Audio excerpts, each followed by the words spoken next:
Bonjour. Je voudrais d'abord remercier Redé de son invitation et de l'occasion qu'il m'a offerte de partager avec vous mes vues sur l'importance de l'exportation pour la croissance des entreprises francophones du Canada, particulièrement les entreprises à l'extérieur du Québec. Ma conférence aujourd'hui va porter d'abord sur la francophonie économique extérieure du Québec.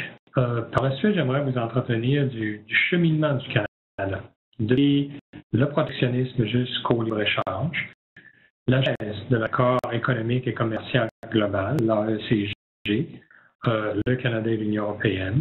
Je vais vous donner quelques exemples sur les bénéfices dont les consommateurs, les entreprises canadiennes, européennes pourront profiter à la suite de la mise en vigueur de l'accord.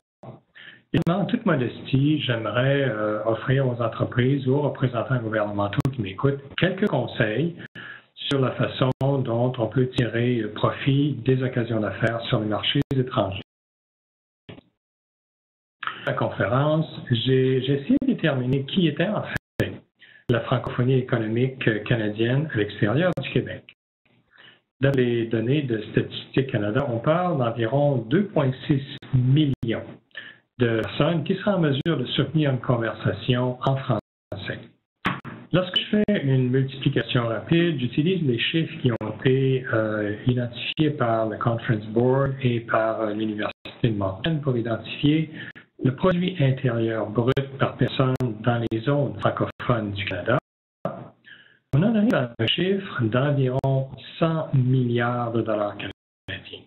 Dans 100 milliards, ça place la francophonie économique hors Québec à la hauteur de Porto Rico, à la hauteur du Maroc ou à la hauteur de la République slovaque.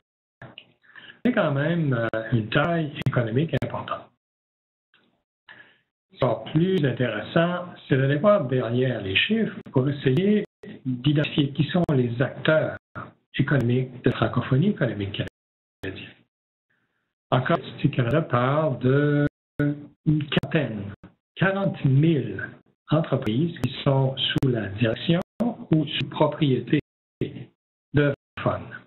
À ces 40 000 entreprises, on ajoute environ 38 000 élus qui se sont enregistrés au moyen de poursuivre des affaires au Canada. Alors, c'est près de 78 000 entreprises qui font, en fin de compte, la version francophone économique canadienne à l'extérieur du Québec. En tant que peut-être 4%, peut-être 5% de ce groupe sont déjà des exportateurs ou pourraient devenir exportateurs, ça veut dire qu'on parle de peut-être 4 à 5 000 entreprises qui pourraient se lancer sur les marchés d'exportation. À ça, je vais dédier ma conférence aujourd'hui. J'espère que vous trouverez le contenu de la conférence intéressant, qu'il saura vous informer, et j'espérais également vous convaincre de vous lancer sur les marchés d'exportation. Part du cheminement du Canada depuis le protectionnisme jusqu'au libre-échange.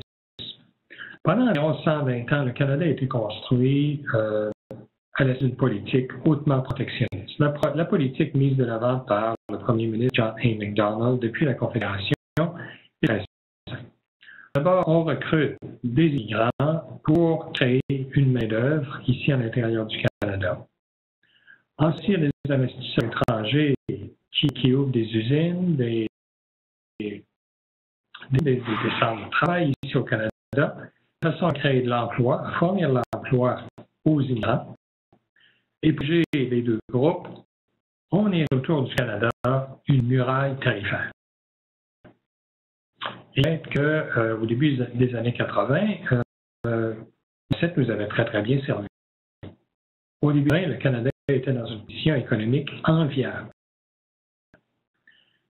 À ce moment-là, l'arrivée d'une nouvelle pensée économique, on voyait également de nouvelles technologies devenir disponibles, c'est que de plus en plus de personnes croyaient que la prospérité du Canada, davantage de l'ouverture au monde, de l'ouverture-échange, plutôt qu'on vient du protectionnisme. Et c'est Mulroney, le tout premier, qui, dans les années 80, a exploré les possibilités de libre-échange. Après quelques années de négociations, le Canada a signé en 89 une première entente bilatérale, uniquement avec les États-Unis, notre plus grand partenaire commercial, pour établir une zone de libre-échange. À la suite de cette entente, le Mexique a exprimé l'intérêt de signer une entente comparable avec les États-Unis. Alors, le Canada a mis de l'avant l'idée de signer plutôt une entente trilatérale.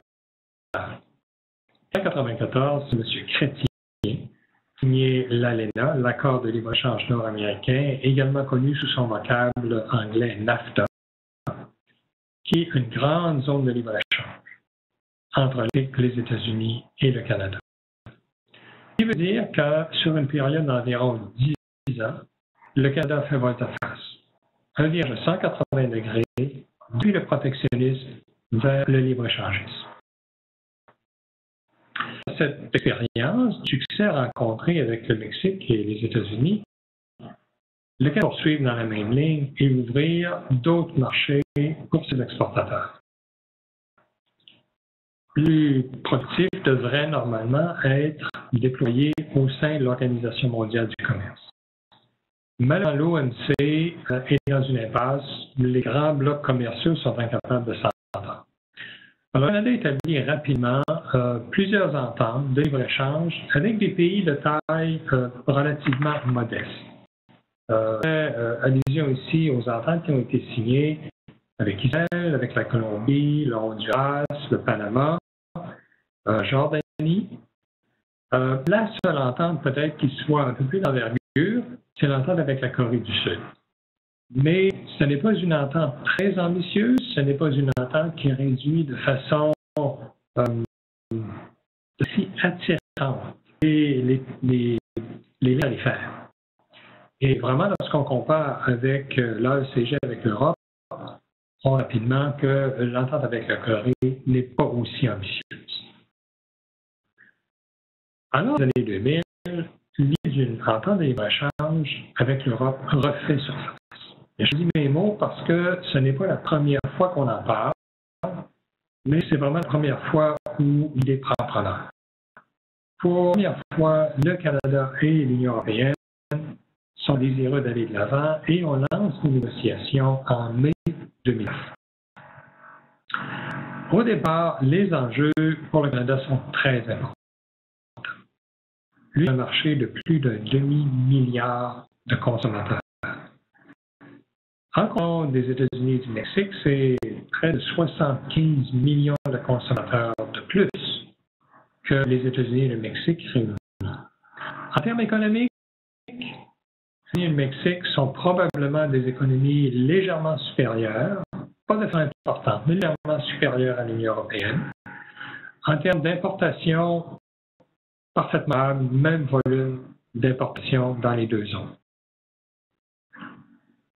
Les échanges bilatéraux entre le Canada et l'Union européenne, le Canada et le Mexique et les États-Unis réunis, c'est là qu'on voit une différence marquée. Le Canada a échangé en 2014 80 milliards de dollars dans les deux directions. Avec les États-Unis et le Mexique, au-delà de 700 milliards de dollars dans une année. 15 milliards pour être précis. En tant que l'AECG, l'accord avec l'Europe, va nous amener des bénéfices, on prend 30 milliards. Mettons que l'exportation, le commerce bilatéral pourrait atteindre peut-être 125, 130 milliards entre le Canada et l'Union européenne. C'est fraction de ce qu'on disait avec les États-Unis et le Mexique. Encourageant, c'est que notre part de marché en Europe est très modeste. Alors, nous avons beaucoup d'espace pour la croissance et les occasions de croître notre chiffre d'affaires en Europe.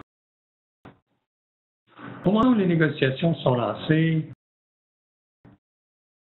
près de 80%, peut-être même jusqu'à 85% du commerce entre le Canada et l'Union européenne était à toute fin pratique libre de tout obstacle terre. Un négociateur s'affairait vraiment à essayer d'éliminer les derniers 15 à 20% de libre qui est encore des obstacles au libre-échangisme entre les deux groupes. En 11 septembre 2014, au moment où le premier ministre Harper et le président Barroso ont paraphé le texte, je pense qu'on peut conclure que les négociateurs ont fait de l'excellent travail et sans aucune gêne qu'il s'agit là d'une entente exceptionnelle, une entente remarquable qui a aux consommateurs et aux entreprises, autant du Canada que de l'Europe, des bénéfices considérables. Et je vais faire de trois raisons, trois exemples qui me permettent d'affirmer qu'il s'agit d'un accord remarquable. D'abord, qu'à la suite de la mise en vigueur de l'accord, 98% des produits canadiens auront accès au marché d'un demi-milliard de consommateurs sans rencontrer quelques frais de douane que ce soit. 88%, un demi-milliard de consommateurs. Pour être ici, c'est 100% des produits non agricoles qui prêtent sans aucun frais de douane et 14% des produits agricoles qui pourront entrer en Europe sans rencontrer de frais de douane. C'est remarquable pour les négociateurs, c'est un résultat incomparable pour le Canada. La deuxième raison, et je dirais, ce sont les efforts que les négociateurs ont déployés pour mettre en place des mécanismes qui vont au Canada et à l'Europe dès les obstacles non tarifaires. Il faut bien préciser que les obstacles non tarifaires ne sont pas encore éliminés, mais l'entente met en place des mécanismes qui vont permettre de travailler vers leur élimination. Obstacles non tarifaires, en fin de compte, c'est toute la réglementation relative aux standards techniques, l'inspection et la certification de produits, c'est la mobilité de la main-d'œuvre, c'est les désignations professionnelles, également la santé animale, la sécurité alimentaire, tout ça. Que si les tarifs sont ramenés à zéro, que les obstacles de nature réglementaire pourraient quand même empêcher une transition réalisée. C'est où l'ASCG fait l'innovation, premièrement en comparaison de l'ALENA, n'a pas vraiment envisagé à quel point ces obstacles-là pouvaient être importants. Mais déjà, l'ASCG met en place des mécanismes pour faire du progrès dans ce secteur. Le dernier qui me fait dire que c'est une entente remarquable sont les fils dont les consommateurs canadiens, vous et moi, pourront profiter, également les entreprises, d'entre nous, qui achètent des produits européens, que ce soit de consommation, que ce soit de l'alimentation, produits cosmétiques, les voitures, les vêtements, ou que ce soit l'équipement industriel, la machinerie, tous ces produits pourront entrer au Canada sans avoir payé de frais de douane. Et moi, dans ma conférence, je vous offrirai un exemple pour une catégorie de produits en Ontario. Il dirait que les frais de douane s'accumulent rapidement et représentent des économies importantes pour les consommateurs et les entreprises. Maintenant que je vous ai convaincu que c'était une entente remarquable, je dois vous mettre que l'entente n'est pas encore assurée. Depuis la rencontre en septembre 2014, où l'entente a été paraphée, dans les 22 ou 23 langues européennes, et par circuler l'entente auprès des 38 autorités constitutionnelles des 28 États membres de l'Union européenne et 10 provinces canadiennes qui doivent se prononcer en faveur de l'entente.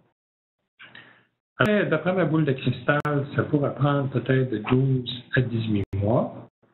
Je vous parle présentement en avril 2015. Je pense que si on a déjà un échéancier qui est mis en vigueur de l'entente à l'automne 2016, que ce serait un échéancier raisonnable.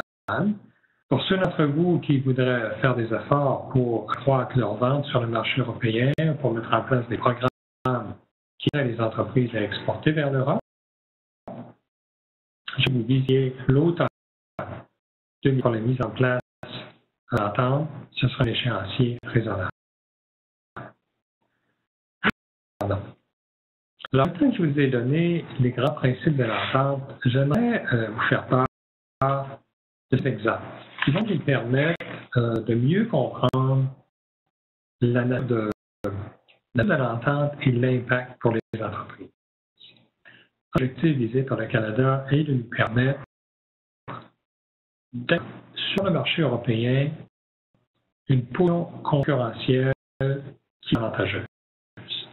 Qui sorte que nos produits de consommation ou équipements industriels, soient plus attirants des acheteurs européens. J'ai choisi 3 exemples. Un exemple dans l'est du pays à Terre-Neuve, un exemple pour le centre du pays ici en Ontario, et un exemple dans l'ouest avec la Saskatchewan. Alors, en Ontario, j'ai choisi les produits industriels, la catégorie 84. Pardon. Le tout premier exemple, il s'agit des turbines. La catégorie douanière 84-11. Les ventes de l'Ontario vers l'Europe ont doublé au cours des dernières années. Entre 2009 et 2014, les ventes sont passées de 264 à 503 millions de dollars. À leur entrée en Europe, les produits en provenance du Canada sont frappés d'une douane de 2,7 %. Ça veut dire que les acheteurs européens de turbines en provenance de l'Ontario ont dû payer, au cours des 5 dernières années, 13,6 millions de dollars à la douane. Dès l'heure de l'entente, les douanes sont éliminées. C'est 3,6 millions de dollars que les acheteurs européens peuvent s'épargner. Et par raison de produits en provenance des États-Unis ou en provenance d'Asie, 7,6 millions de moins que les produits vont coûter aux Européens. Une autre catégorie 84-83, il s'agit de transmission et poulies.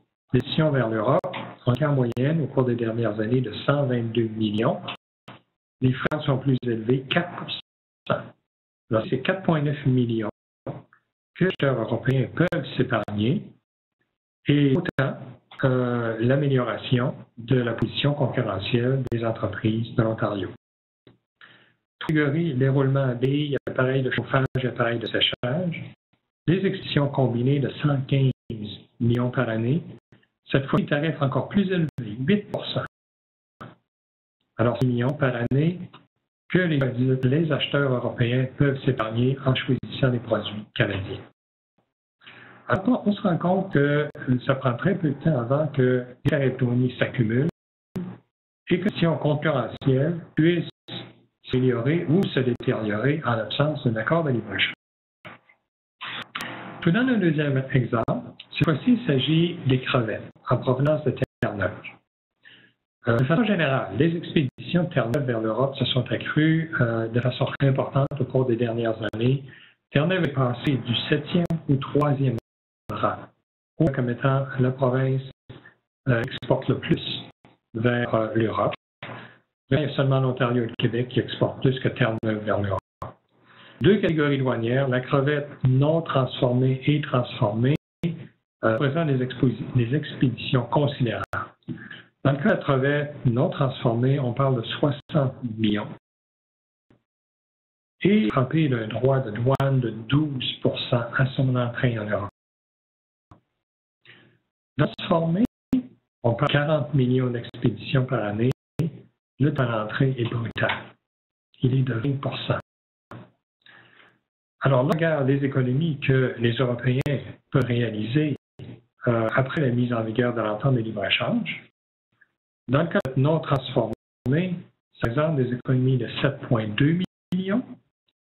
Pour transformer des économies de 8 millions. En raison des produits en provenance d'autres pays, c'est une amélioration très intéressante de la position concurrentielle en Europe. Pour une des parties du pays, j'ai un exemple à vous offrir pour l'Ouest. J'ai choisi le blé jaune, la Saskatchewan, la catégorie douanière 10-01-19. Les émissions de blé en provenance de Saskatchewan ont augmenté de façon très rapide au cours des dernières années. De 2010 à 2014, les expéditions sont passées de 161 à 184 millions de dollars. Alors, c'est un marché important pour la Saskatchewan. Le prix douanier à l'entrée est brutal. 48 € par tonne, au taux actuel d'environ 207 $ canadiens par tonne. D'une tonne de blé, la dernière fois que j'ai vérifié sur Internet, était aux alentours de 560 $ canadiens par tonne. Ça signifie que le tarif douanier est de 37 %. Le tarif douanier dont le but est de s'assurer que les produits étrangers sont à l'extérieur du marché. En dépit du douanier, c'est important, la Saskatchewan est quand même parvenue à réaliser des très intéressantes sur le marché européen. Pour l'Européen, on parle de près de 250 millions de dollars canadiens en frais de douane à l'entrée du produit en Europe. Je prévois l'élimination complète des douaniers sur le blé en provenance de Saskatchewan. L'élimination ne sera pas instantanée, elle aura lieu en 8 étapes, 12% pour chaque étape sur une période de 7 ans.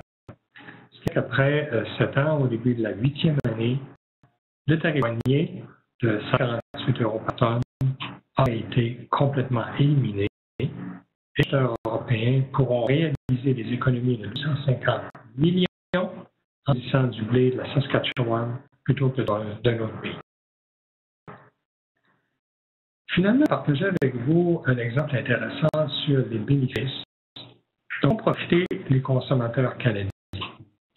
J'ai choisi un produit très limité, uniquement l'importation de véhicules automobiles et plus les camions, les autobus, uniquement les véhicules automobiles à des fins familiales. Entre 2011 et 2014, l'Ontario, uniquement Ontario, uniquement les véhicules automobiles, a investi 5,9 milliards de véhicules en provenance de l'Europe. Je parle ici des marques européennes, Volkswagen, Volvo, Fiat,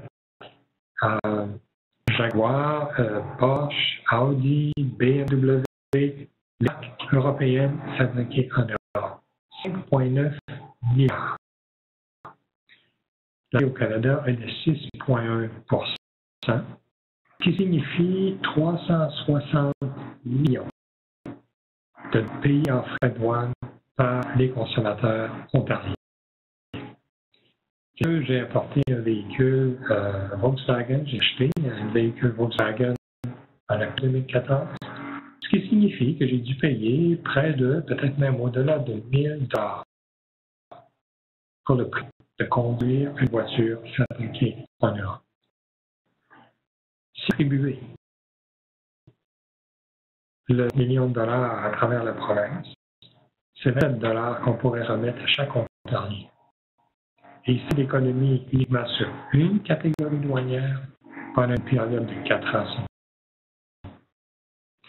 Que les tarifs douaniers s'accumulent rapidement et la nation va profiter à chacun d'entre nous, consommateurs de produits européens ou entreprises qui veulent se procurer de l'équipement, de machinerie en provenance de l'Europe.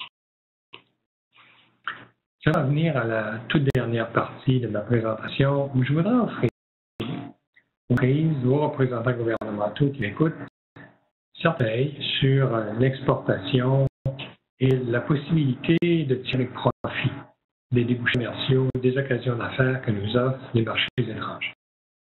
Ce que j'aimerais vous donner, c'est de ne pas être mal à l'aise d'utiliser la francophonie, d'utiliser la carte francophone pour vous permettre d'ouvrir les marchés étrangers et d'étendre vos ventes à l'exportation. Lorsque commercial, j'ai toujours pris pour acquis que oui, c'était évident. Lorsqu'on avait en commun une langue, c'était facile de réaliser des transactions. Lorsque la conférence, j'ai réalisé qu'il y avait en fait tout là-dessus. Contraire, chiffre à l'appui, qui est facile d'exporter lorsqu'on partage une langue avec nos clients étrangers. Le Conference Board a fait une étude très intéressante. Ils ont partagé le Canada en deux parties. Le Canada bilingue, qui inclut le Québec et le Nouveau-Brunswick, et le Canada moins bilingue, qui inclut le reste du Canada, et réalisé que les ventes des expéditions vers les pays francophones, Québec et le Nouveau-Brunswick étaient 2 fois supérieures à celles du Canada et que les importations en provenance des pays francophones étaient 2,5 fois supérieures au reste du pays. Alors, les chiffres avaient pris pour démontrer que ça paie la francophonie pour faire des affaires. Alors, encourage les entreprises, les représentants gouvernementaux canadiens à considérer l'utilisation du français comme porte d'entrée vers le marché européen. Et donc, plus général, j'encourage les entreprises canadiennes à considérer la francophonie comme un marché attrayant. La francophonie, en fait, c'est 31 pays, c'est 220 millions de consommateurs, c'est ce marché à considérer. Ce que j'aimerais offrir aux entreprises, c'est de ne pas hésiter à faire appel aux services qui sont disponibles dans toutes les régions du Canada. Certainement, le gouvernement du Canada met beaucoup de services à la disposition des entreprises canadiennes. Que vous, les exportateurs, déjà, que vous conseillez de devenir exportateur, le ministère des Affaires étrangères, du Commerce et du Développement est présent partout au Canada. L'Agence de développement régional sont présentes dans plusieurs régions du Canada. La Corporation commerciale canadienne, la Société pour l'expansion des exportations du Canada sont à votre disposition pour vous aider. Toutes les provinces, le gouvernement provincial a également une organisation du commerce extérieur qui est en mesure de vous aider. Et puis, vous êtes incapable d'aider quelqu'un, sentez-vous à l'aise. Tournez vers le chapitre provincial de RD.